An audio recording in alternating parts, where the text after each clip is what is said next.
presidente de la comisión ya viene de camino, se va a integrar en unos 5 minutos, pero para respetar el tiempo de todos, pues queremos comenzar ahora sin esperar más. Yo creo que a Marvin no hay que presentarlo mucho aquí en este foro. A Marvin lo conocemos muy bien, de hecho es un miembro bien activo de nuestro comité de economía. Marvin básicamente actualmente está dedicando la mayor parte de su tiempo a ser pues, profesor universitario, pero también es uno de los pocos, vamos a decir, académicos que tenemos acá en el país de la economía, una persona que se ha dedicado a hacer investigaciones, a publicaciones. Entonces, nada, nos ha dado el honor de acompañarnos hoy y para contarnos un poco sobre lo que ha sido esta más reciente ley tributaria.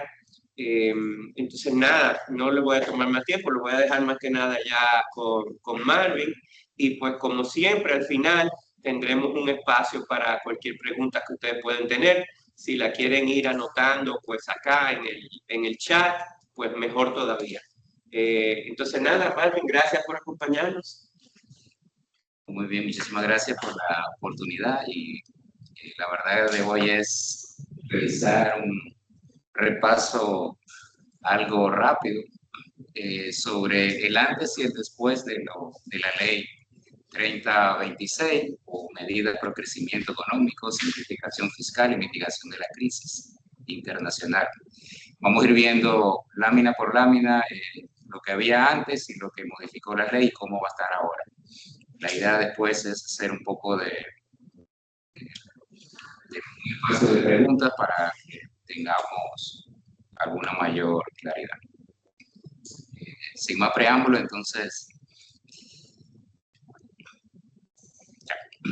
básicamente la ley tiene estos objetivos: estabilidad fiscal. La idea es que recaude un poco más y ayude a las finanzas públicas, que incentive también el crecimiento de la inversión. Vamos a ver que alguna medida también van en ese sentido. Un poco también de simplificación tributaria también. Y medidas nos ayudan a eso. Y también el tema de la equidad y la recaudación, también dar un poco más de equidad al sistema. Y como les decía, bueno, al final, pues como en toda ley también tiene que recaudar, además de las otras cosas.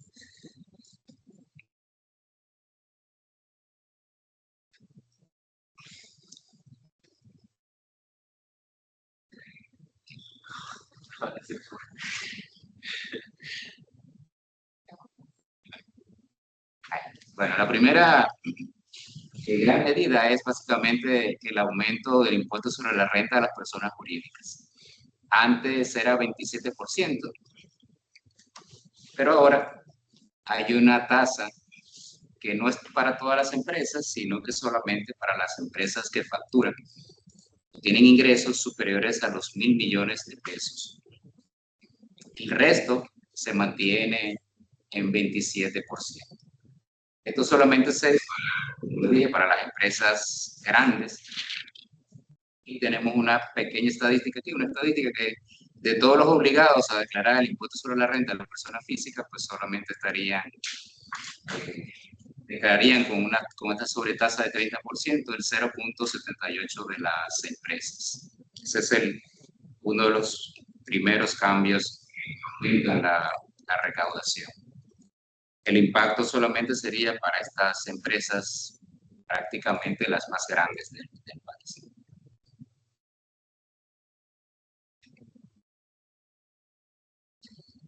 El otro cambio es para el caso de las personas físicas, básicamente la mayoría de los asalariados.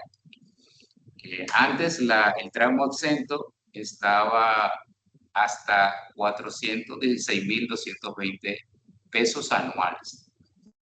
Eso es 34.685 pesos mensuales.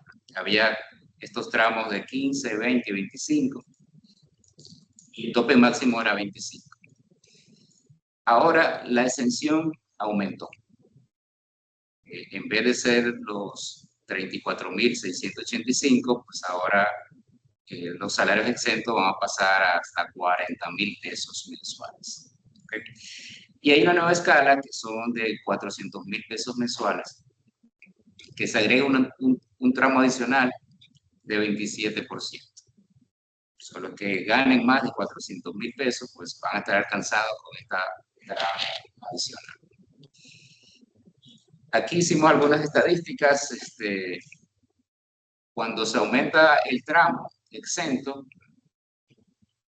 también se deja de recaudar, o lo que es igual, ¿verdad? Es como un aumento de salario para los asalariados.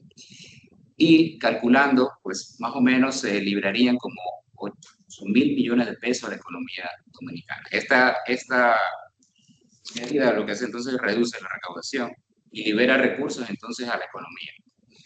Un dato, vamos a ser así curioso, bueno, los que ganaban menos de la exención, que eran 34.685, prácticamente quedan igual, ganando lo mismo, ¿verdad? El resto va a obtener un salario mayor por estos tramos que se dicen. Sin embargo, a partir de los que ganen más de 461.000 pesos mensuales, que es el 0.3% de todos los asalariados, eso sí van a ganar un poco menos, ¿verdad? Porque ya están capturados por el tramo del 27%. Es un dato importante, y esta medida sí va a comenzar en el 2027. O sea, no es de inmediato, a partir del 2027 pasaría eso. Y aquí el dato importante es de que el ingreso de los asalariados de personas físicas pues aumentaría, y se estima más o menos que serían 8.000 millones de pesos que podrían utilizarse para consumo o inversión, dependiendo de la decisión de las familias. Un breve comentario, Marvin, ahí. Si hay una propensión marginal a consumir, como dice el economista, es decir, que de esos 8.000 salgan a consumir al menos el 80%, que es por donde más o menos se estima, eso querría decir que para 2027, cerca de 6.000 millones de pesos que no hubiesen estado disponibles para ser consumidos en la economía, pues lo estarán. Es relativamente poco, eso tiene que ser 0.1, 0.2 del PIB, pero realmente va en línea de contribuir a una eventual recuperación.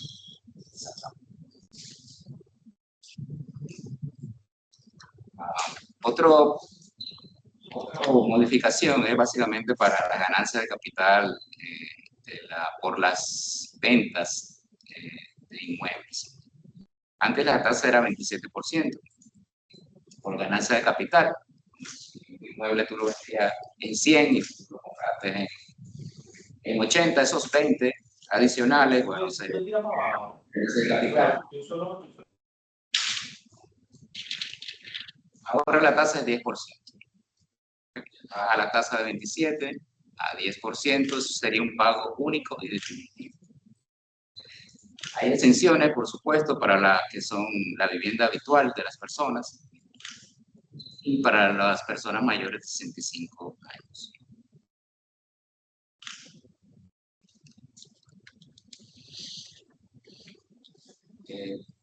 Se amplía también el tema de la renta de fuente extranjera. Antes la base era limitada para una persona física que obtenía ingresos de fuente extranjera, pues era algo restringido. Ahora se amplía un poco más y se pasa entonces a tributar las inversiones, las ganancias financieras y este tema también de la asistencia técnica en el exterior.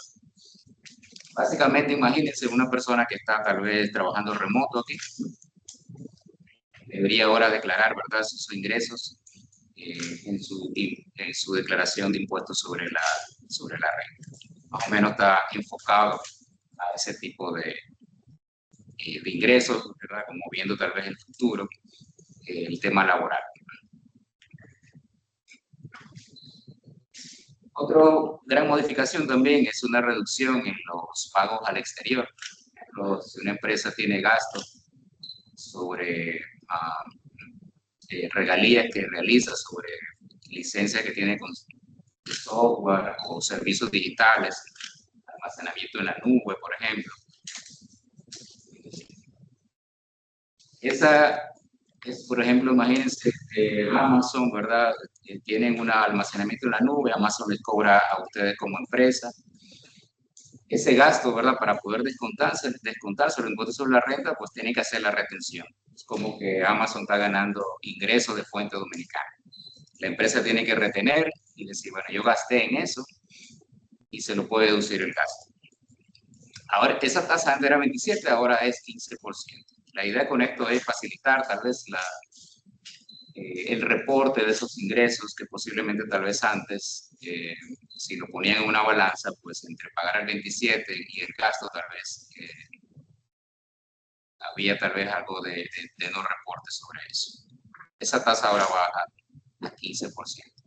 Pero Marvin, eso es solamente para software, regalías, cosas Licencias también. pero los servicios al exterior siguen al 27%.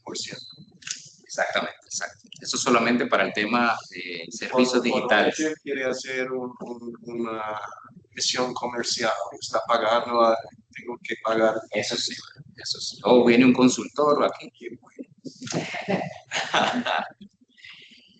Solamente para el tema de los servicios digitales, software, regalías, inteligencia artificial. Básicamente va dirigido a ese tipo de servicios. Posiblemente muchas empresas pequeñas no lo reportan como un gasto. Decía, ¿cómo yo me descuento esos gastos? Yo tengo servicios de este tipo, contrato ChatGPT, no sé, me lo quiero descontar. Ahora, en vez de 27 va a ser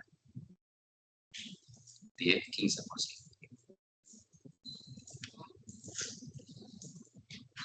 El siguiente es la retención sobre alquileres. Digamos, una persona física que tal vez tenga solamente ingresos porque alquila inmuebles y se les alquila a una persona jurídica. Esa persona jurídica pues le retenía, ¿verdad?, el 10%. Ahora va a ser el 15% en vez del 10%. ¿Okay? Se eleva entonces esa retención. Y se limita entonces también a personas que son las propietarias de los inmuebles. Eso en su declaración, después ellos lo pueden descontar cuando el impuesto sobre la renta. Y ojo, ¿verdad? Muchos tal vez han dicho, no, que cuando yo le alquilo a una persona física, esa persona física me tiene que retener, ¿no? El agente de retención son las personas jurídicas. Si yo le alquilo, ¿verdad?, un inmueble a una persona jurídica, la persona jurídica sí es la que retiene, pero entre personas físicas, no.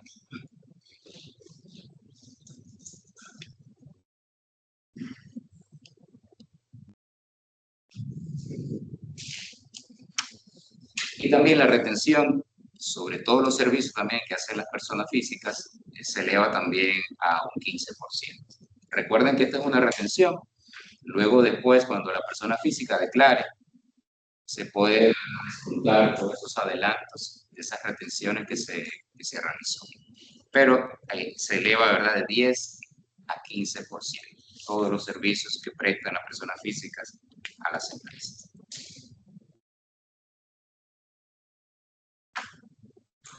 También se amplía aquí el espectro de los activos que están grabados y se incluye los criptoactivos. Antes pues no estaba claro, ¿verdad?, si ese tipo de activos estaba grabado. Ahora sí se incorporan, ¿verdad?, para grabarlos de impuestos sobre la renta y básicamente pues para el tema de ganancia de capital.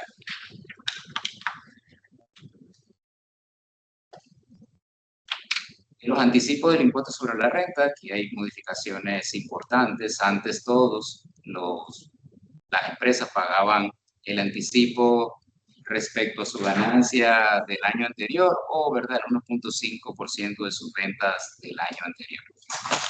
Ahora, solamente las empresas grandes y medianas quedan igual que el régimen anterior o no, ordinario. Y hay modificaciones para las microempresas. Microempresas son básicamente quedan exentas de este anticipo. ¿Y qué se considera microempresa? Según la ley, hasta 10 empleados y ventas brutas anuales hasta de 11.000 millones y algo como está ahí en la presentación. Es una ley donde se clasifica y este monto anual se va indexando por inflación también todos los años. Y para el caso de las pequeñas, se sigue calculando igual, pero se hace ahora en 3 cuotas en vez de hacerlo mensual en 12 meses. Eso es muy importante porque el caso de las micro pequeñas es la mayoría de las empresas que están registradas formales en la administración tributaria. Se calcula que más del 80% de las empresas estarían beneficiadas con exención de anticipo para el caso de las pequeñas empresas. Y, ¿verdad? Para todos los agropecuarios también, todos los que tengan agropecuarios están exentos también de los anticipos del impuesto sobre la renta.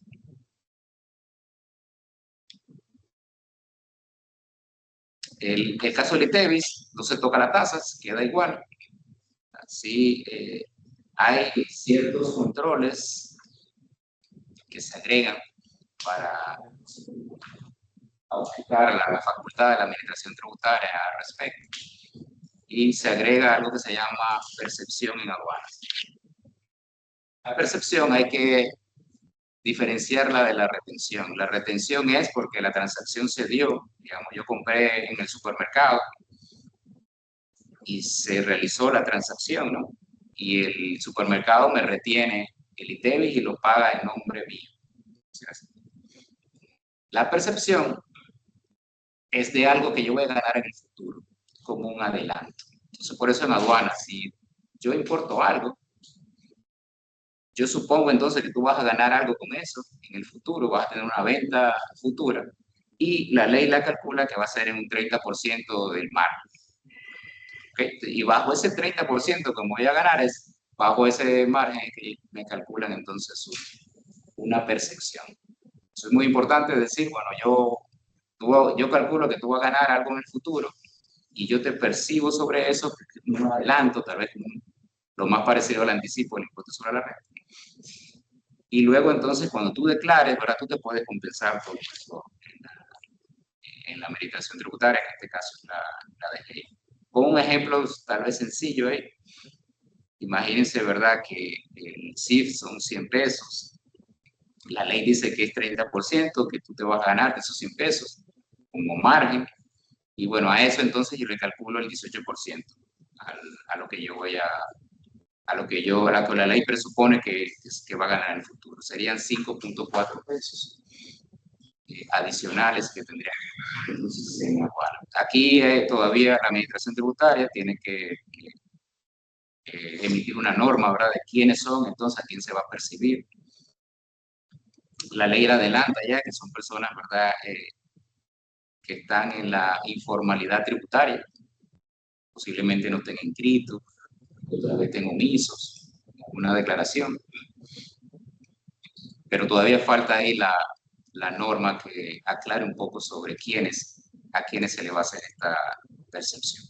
Y eso lo recaudaría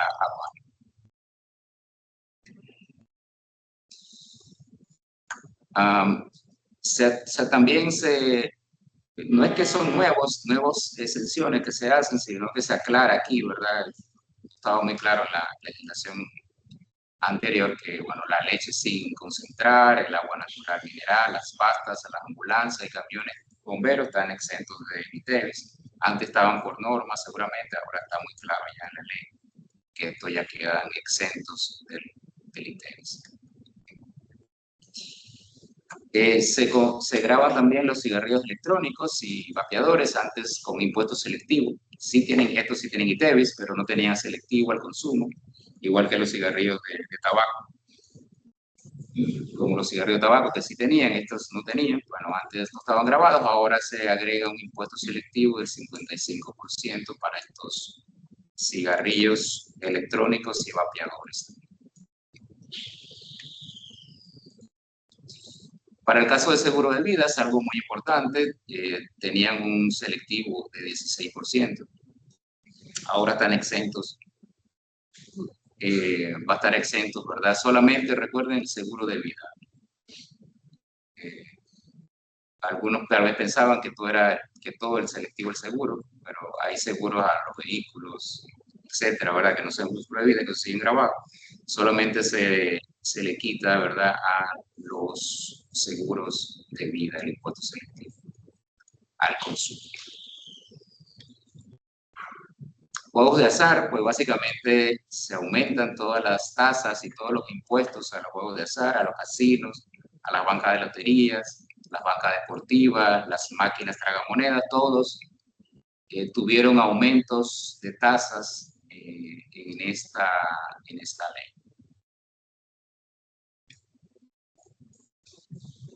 Impuesto a cheques y transferencias, este aumenta de 0.15, 0.15 por cada, 1.5 por cada 1000. Ahora aumenta pues, a 0.20% y eso es inmediato también. Y siempre se mantienen estas exclusiones, que si yo me transfiero a mi misma cuenta, pues no está exento, ¿verdad? El tema de las pensiones también está exento y también cuando pagan impuestos y hacen una transacción también están exentos de este impuesto igual, ¿verdad? Como estaba en la ley.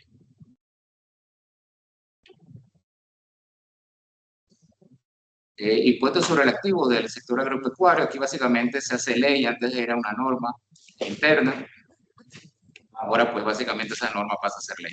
O sea que básicamente se tratan igual, lo único que ya tiene fuerza de ley, el tema, ¿verdad?, de todo el sector agropecuario, además de la exención de los anticipos, como vimos allá, el sector agropecuario también exento del impuesto sobre los activos.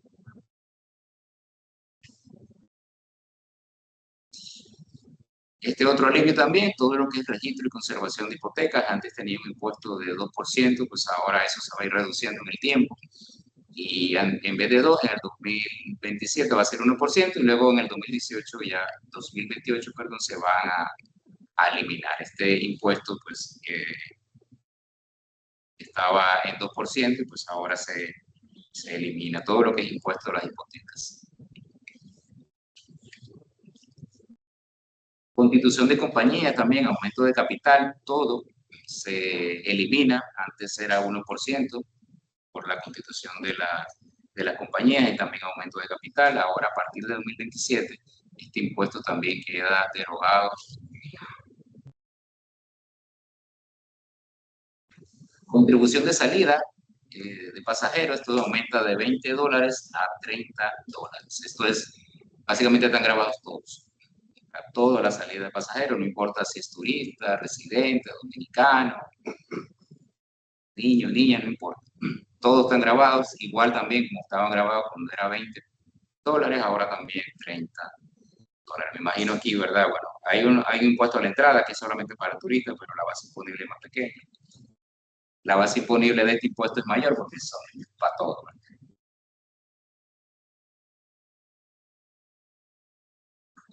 También el régimen simplificado, básicamente se aumentan los umbrales para poder acogerse al RCP. Hay nuevos umbrales mayores que van entre 15 y 60 millones y la idea es, bueno, que les doy un dato de las MIPYMES que están registradas formalmente. Cerca del 10% solamente están registradas en el RCP. La idea es aquí, ¿verdad?, incentivar, ¿verdad?, que todas las empresas MIPYME se acojan a esto. En vez de estar declarando, haciendo 12 declaraciones de TEBI, más tienen que enviar envíos de las ventas, de sus compras, se multiplica por múltiples cosas y declaraciones al año, con una sola declaración. Tú declaras el ITEVIS y el impuesto sobre la renta. Entonces, la verdad es un régimen que está pensado para ese tipo de empresas. Y la idea es ir incentivando a que esas pequeñas empresas, ya que les cuesta cumplir tanto, pues al menos que les cueste menos, en vez de estar haciendo 12 declaraciones de ITEVIS más 12 del 606, más 12 del 607, más 12 de otras cosas, una sola declaración al año y chao. Me olvido, ¿verdad?, de la DGI.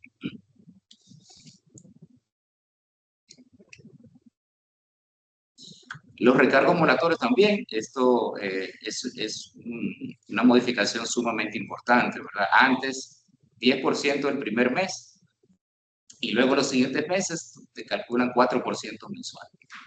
Y eso en verdad era una bola de nieve que en pocos años incrementaba más del doble inclusive de la deuda. Ahora es 3% cada mes, pero tiene un tope. Y el tope es la deuda que tú tienes con DGI del impuesto. Si tú tienes una deuda de 100 que dejaste de pagar, tu deuda no puede crecer 100. De 120 lo que tú ves de un impuesto que no pagaste, te van a calcular interés y recargo y va a llegar a un tope hasta que llegue a ese mismo monto. Hasta que llegue, ¿verdad? Ahí, y ahí se para por el tiempo hasta el futuro. Y también, ¿verdad? Van a haber descuentos de pronto pago de hasta un 90% de todos de los recargos. Aquí hay facilidades también para el pago de esa deuda. Se incorpora también una amnistía que ya está en curso ya y vence hasta en diciembre. Y es básicamente de las deudas que están pendientes con la administración tributaria.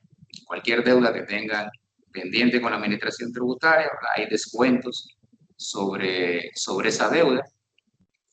Menos deudas, ¿verdad? Si tienen una deuda así que está en recurso, tienen entonces que desestimar ese recurso y bueno, acogerse a esta amnistía también. Igual también si son periodos omitidos que no se han declarado. Una cosa es la deuda que yo tengo por algo que yo declaré, pero hay deudas tal vez que se van a conocer cuando yo declare. Si yo no he declarado ni TEVIS 6 meses, y yo cuando declare, bueno, se me van a calcular los intereses y recargos, va a haber una amnistía sobre eso también. Y recuerden que esto vence, ¿verdad?, al 31 de diciembre del 2026. Y ya la administración tributaria ya está recibiendo las solicitudes sobre esta amnistía. Los acuerdos de pago con la DGI, esto antes no estaba regulado, no había, digamos, algo por ley, sino que básicamente era una norma interna de la administración tributaria. Y lo único que decía la ley, bueno, que tú podías hacer el plazo que era 12 meses. Pero no había como claro, ¿verdad?, cuál era el inicial, cuál era el otro plazo. Ahora sí, hay un inicial mínimo del 15% y también hay plazos que se extienden de hasta 12 o 24 meses. Ya está un poco más claro el tema, ¿verdad?, de los acuerdos de pago y así la idea es hacer, homogenizar, ¿verdad?, toda esa parte de los acuerdos de pago, porque algunos tal vez le daban una condición, otras no. Ahora ya está normado por ley. Algo muy importante también, se incluye también la depreciación acelerada para el caso de maquinaria y equipos. Hay diferentes tasas de depreciación. Para el caso de maquinaria y equipos es 15%, es el doble, o sea que va a ser 30%. Básicamente es igual a la ley de proindustria, que esto lo tiene la ley de proindustria, pero solamente lo pueden tomar los que están acogidos a esa ley. Ahora lo pueden hacer todos. La idea con esto es incentivar un poco más la inversión. Yo me puedo deducir, ¿verdad?, un poco más sobre esta depreciación un poco más acelerada. Devolución también del impuesto selectivo a exportadores. Esto también era solamente para empresas que estaban acogidas a ciertos regímenes. Ahora todo lo que exportan, ¿verdad?, y compran y pagan un impuesto selectivo en las compras locales, en el mercado local, se le reembolsa.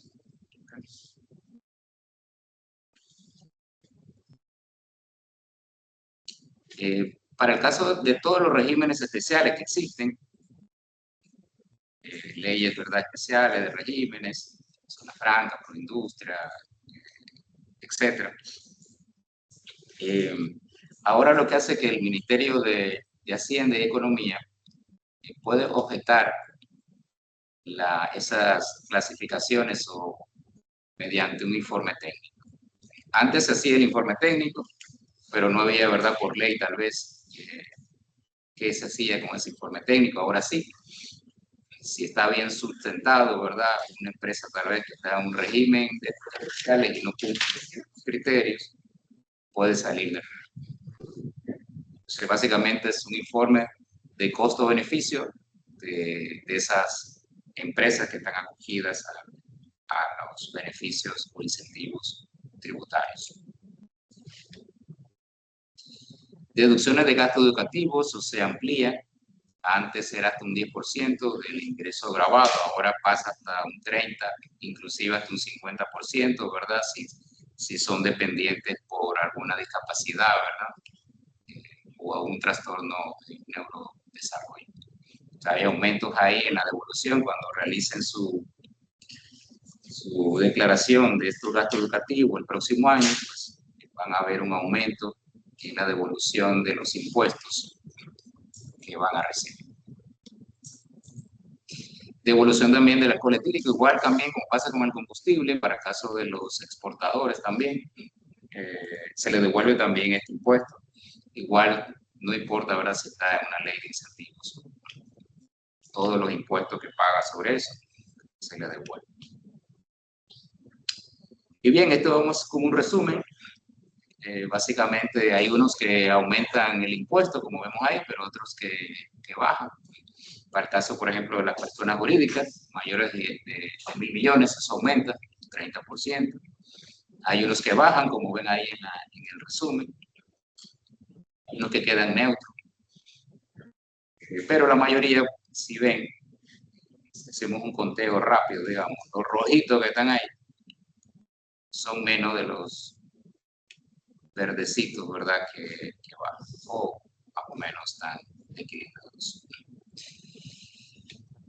Y pues eso, la idea es que ahora tengamos algún espacio de preguntas.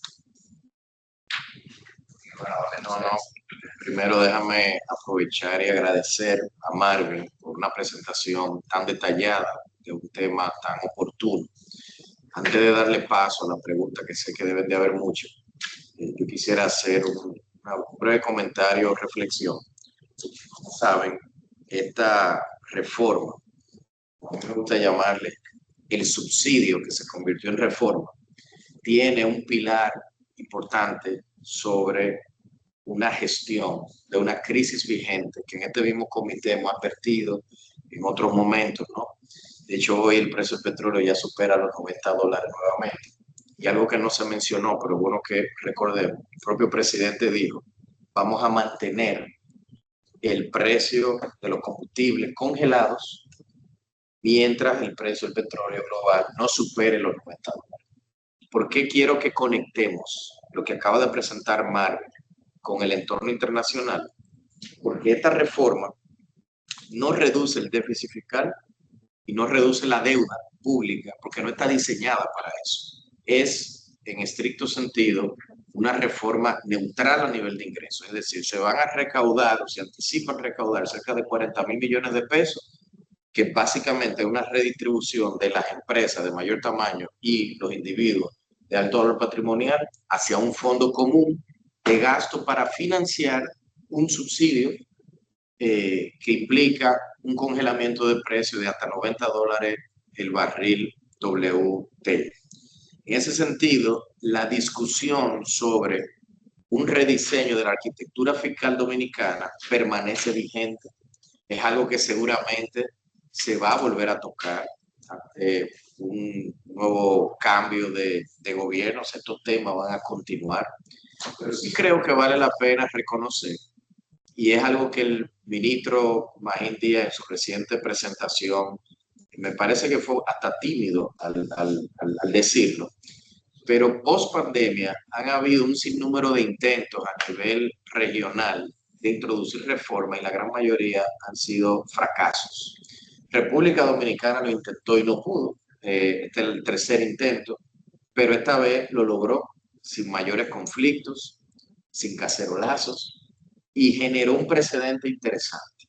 Se comenzaron a reducir impuestos, a eliminar algunos, de hecho, alineado a lo que en su primera charla en la AmCham dijo que había que ajustar los llamados impuestos anacrónicos, recuerdo que así le llamó en su momento.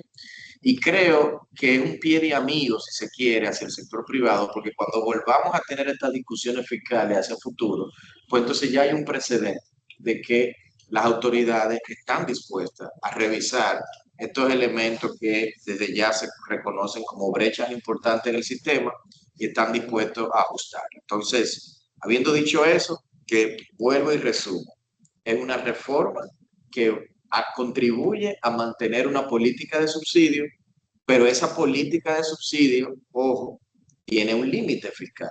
Y ese límite ya está incluso explícitamente establecido en este precio del petróleo 90 dólares. Si este conflicto en Oriente Medio se extiende, los precios siguen aumentando, entonces eventualmente se requerirán otros ajustes. No quiero decir con esto más ajuste de impuestos, puede ser que se altere la política de subsidio, pero sepamos que esta reforma no está diseñada para que la discusión fiscal se cierre de manera definitiva. Habiendo dicho eso, de nuevo agradeciéndote, Marvin, pero escuchemos entonces la pregunta del foro. Están ahí en el chat algunas, no sé si tú querrás leerlas, Raúl, creo que hay algunas. Okay, vamos. Ahí habla de que si el ITEVE en aduana aplica para importaciones directas de los usuarios. Así, bueno, ahí como decía yo, hay que esperar lo que la administración tributaria va a normar sobre al respecto, ¿no? La ley solamente dice que se va a realizar la percepción, el margen es de 30%, y habla entonces de una especie de informalidad tributaria. Hay que ver, ¿verdad? Entonces, cuando defina eso, a quiénes se le va a percibir ahí. Y hay que ver entonces si cabe, ¿verdad?, en esas importaciones directas de los usuarios. Pero hay que esperar lo que diga la administración tributaria, la norma. Okay. Eso se va como un crédito. Exactamente, eso es un adelanto y tú te lo descuentas después cuando hagas la declaración de impuestos internos. Hay un poquito larga, pero la voy a leer por si acaso. Dice que respecto a la eliminación de los anticipos para microempresas, hay algunos puntos a considerar. Primero, la DGI tiene medio universo de contribuyentes registrados como medianos. La ley 48808 fue modificada por la 18717 y que clasifica a las empresas, establece que los requisitos para su clasificación son cantidad de empleados e ingresos. Pero la nueva ley 3026 no es proporcional, ya que solo toma en consideración los ingresos. Entonces, partiendo de los dos supuestos, probablemente todas sean pequeñas empresas y no queden exentos de los anticipos. Por igual, la forma de aplicación ahora que de los anticipos para las pequeñas es muy abusiva al aplicarlo como personas físicas. Sí, bueno, hay una clasificación que hace la administración tributaria, pero que es propia para la administración tributaria, que es muy diferente, como bien lo dice en la ley, la 187-17. Esa es la clasificación para saber si son pequeñas, si son medianas, esa es la clasificación nacional. Y esa es la que se va a tomar, entiendo yo, ¿verdad?, según lo que dice la ley, para clasificar las empresas. La administración tributaria tiene esos datos, tiene tanto los ingresos, también tiene la cantidad de empleados y puede reclasificar fácilmente las empresas. Ok. Hay otra acá que dice que si esta ley va a beneficiar a las MIPYMES, aumentará sus costos, ¿cómo impactará la recaudación del Estado? Mira, para el caso de las MIPYMES, yo hablaba, ¿verdad?, del RCT. El RCT, como les decía, hay pocas empresas, MIPYMES, que están acogidas al RCT, sabiendo todos los beneficios que tienen. Yo dije uno de ellos. Tú te liberas, ¿verdad?, de la DGI con una sola declaración al año. Chao. No tienes que estar haciendo 12 declaraciones de ITEVI, un envío del 606, un envío del 607. Bueno, cuando se acojan a la facturación electrónica, ya no van a tener que hacer eso. Pero en verdad es súper fácil y súper simple, ¿no? Además que se le va a eximir de los anticipos también. Si están en el RCT, inclusive ya están exentos de los anticipos también. Tú lo que haces, bueno, tú declaras al año uno, ¿verdad? Y te dice, bueno, te da a pagar 100, tú lo pagas en 3 pagos. súper sencillo, ¿verdad? Ya existe beneficio para la MIPYME, para el caso tributario, que es el RCT. Ahora lo que hizo fue ampliarse. Y para los que no quieran estar en el RCT, se le exime entonces los anticipos, al menos del impuesto sobre la renta, pero van a tener que estar declarando el INDEBI todos los meses. Yo quiero aprovechar, Marvin, que ahí habla del impacto en la recaudación, porque hay una duda que tengo. En el presupuesto complementario se agregan 40.000 millones en recaudación, ¿verdad? Que es el dato que siempre se ha manejado, de que esta nueva ley, eso es lo que va a incrementar la recaudación. Pero la ley contempla plazos de entrada, hay ciertas medidas que entran, o sea, en este mismo año se recaudan un poco los 40, o sea, en los 6 meses que nos quedan, me queda como esa duda de que si los 40.000 millones todos entran en este año, porque no hay una progresividad en las medidas. ¿Es en el presupuesto de cierre del año o es el presupuesto del Lo que se próximo año? sometió ahora el complementario. El complementario para cerrar el año. Ajá. Y ahí se incluye Ahí veo que habla de 40.000 millones adicionales. La autoridad me imagino que sabrá que es el monto que Sí. Porque como que el timing como que me confunde de 40.000 adicionales y hay cosas que no entran a inmediato. Creo que, bueno, tú me dirás, Raúl, cómo vamos de tiempo.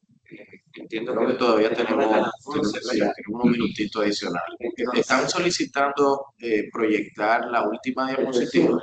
No sé, Delfina, si tú puedes subirla. Y a nosotros nos encanta leer, pero si alguien quisiera levantar la mano y preguntar de manera directa, bienvenido. ahí yo estoy viendo una pregunta de Manuel, pero no la voy a hacer porque Manuel no vino hoy, entonces no. No, no es relajando. Manuel preguntaba sobre el punto 20, que Me disculpan que no puedo estar presente, señora, hoy. Se me complicó. Saludos a todos. Gracias.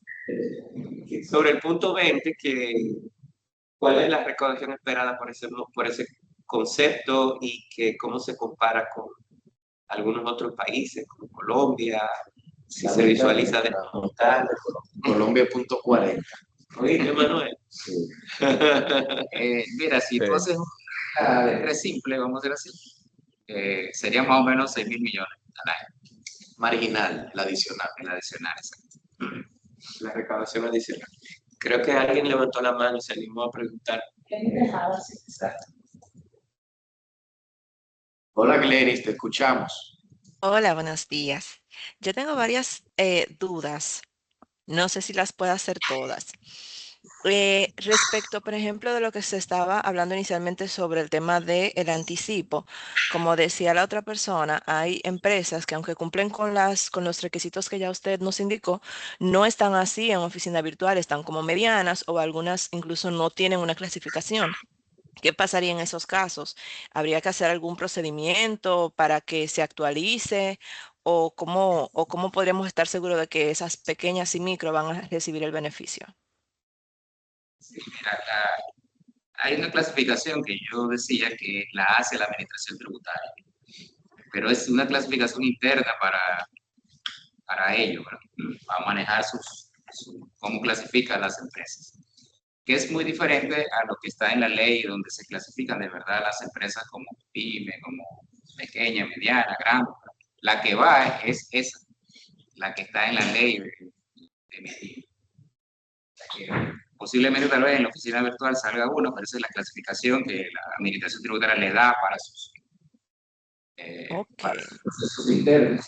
¿Okay? De excelente. control, de fiscalización, de lo que sea, ¿verdad? Y la ley habla de otra cosa, es que la Administración Tributaria va a tener que crear otro segmento y clasificar las empresas según la ley, ¿verdad? Ok, y en ese mismo sentido con el tema de los anticipos, respecto a las empresas, sabemos que está el tema de la TED, que si es mayor, que si es menor, en base al ingreso o en base al impuesto, y se aplicaba dependiendo el que fuera mayor de los dos. ¿Eso continúa igual o ya sí va a ser que si es por el ingreso o si es Eso continúa por la igual. TED? El cálculo es igual. Ok, Lo único que ahora, bueno, las pequeñitas no van a pagar. ok, lo demás continúa igual. La que están siguientes van a pagar 3 cuotas, en 3 cuotas.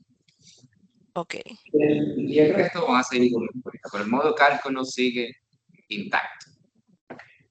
clarísimo. Gracias. ¿Sigo preguntando o doy paso? Vamos a dar paso por aquello de la democracia, pero con mucho gusto. Sí. Gracias. La Puede puede escribir, enviar, exacto. la puede escribir y Y si de se hecho, aprovecho Delfina y quizá en un correo al final, como quizá no nos dé tiempo a todo, Colocamos organizan y yo sé que Marvin tendrá la paciencia de revisar y Habían preparar. tantas cosas ahí pidiendo la presentación. No sé, Marvin, si tú estás de acuerdo con que la Sí, circule. no, la Ah, presentación sí, del porque tema. vi que también varias personas preguntaron si le iban a circular. Entonces, nos vamos a encargarnos de que les llegue por correo los slides. Veo a Hilda que dice, ¿cuáles considera Marvin son las medidas fiscales con mayor potencial para acelerar el crecimiento económico de la República Dominicana en los próximos 3 a 5 años? Bueno, eso es otro taller. Vamos a hacer otra tertulia. Eso es otra. Pero sí te puedo mencionar, por ejemplo, para el caso de la apreciación acelerada, es súper importante, por ejemplo, la exención de los anticipos de la MIPYME, que era, de verdad, un clamor universal para todos. Ojalá, de verdad, que el RCT sea más visible para todos, porque está ahí y es básicamente solamente acogerse a él. Pues es súper simple, de verdad. El cálculo de los recargos también, todas las que bajan, entiendo, ¿verdad?, que aportan a lo que tú te refieres. Veo otra. Francisca, ¿a cuáles años aplica el aumento del 30% y aplica a todos los cierres fiscales del 2026? Es a partir del 2027 que se paga, ¿verdad? Claro, y el que se va a reportar es el 2026. Luego cada año va a ir disminuyendo esa tasa hasta llegar de nuevo al 27. Talita Ferreira, Talita. la señora Ferreira. ¿Puedes profundizar más sobre el efecto neto de todos los cambios respecto al consumo? Bueno, habría que hacer un estudio un poquito más fuerte, ¿verdad? Pero yo diría, por ejemplo, el caso de los salarios, por ejemplo, que dijimos, ¿verdad? Solamente calculando ahí el aumento de la exención contributiva, porque agarra todos los tramos eso. Hay un efecto, vimos, de más o menos 8.000 millones de pesos en la economía. Como bien decía Raúl, si la gente, ¿verdad?, puede, ese aumento que va a tener, lo consume o lo ahorra. Si es consumo, pues se va a consumir y eso... Y la evidencia aquí dice que la propensión a consumir es altísima. O sea, el dominicano ahorra muy poco, y más en esos tramos.